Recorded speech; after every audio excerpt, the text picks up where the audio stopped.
సత్యసాయిబాబా అంటే దీనికి కూడా డ్రామాతో రెలవెన్స్ ఉంది కనుక చెప్తున్నాను. అంటే నేను హౌ ఐ వర్క్ ఈవెన్ నేను 2000కి నాకు 60 years అయినాయి. 1940 బోర్న్. అప్పుడు రిటైర్ అయిపోయినా.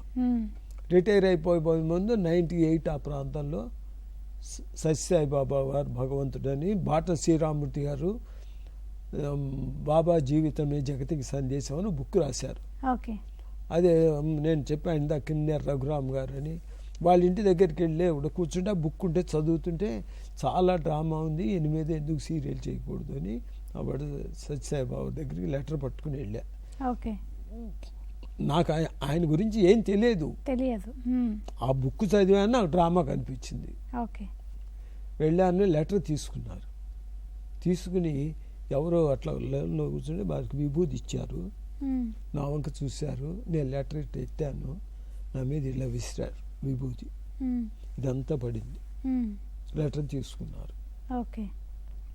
తీసుకున్నారు. నేనేమనుకున్నానంటే ఇంకా ఆయన అప్పుడు వెళ్ళినప్పుడు ఆయన భగవంతుడు అని కొంత అండర్స్టాండింగ్ వచ్చింది. అంతమును మామూలుగా వెళ్ళాను నేను.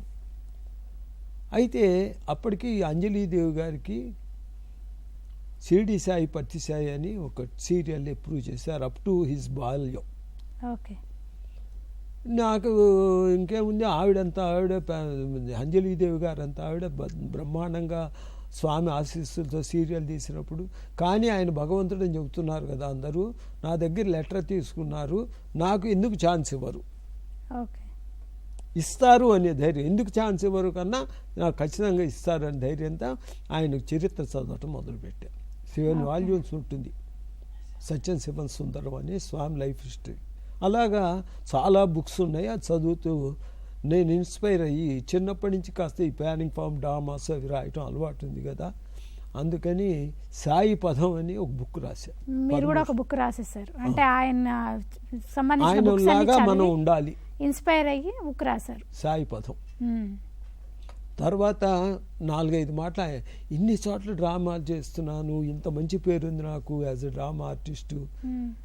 సత్యసాయిబాబా భగవంతుడు అంటున్నారు, ఆయన దగ్గర చేయలేకపోతున్నాను ఏంటి?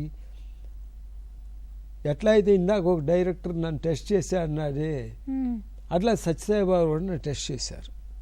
డ్రామా ట్రూప్ తీసుకెడుతున్నాను, మేకప్ వేసుకున్నా కూర్చుంటాం, యాక్ట్ చేయమన్నారు. అది ఆయన ఉన్నప్పుడు అది పరిస్థితి.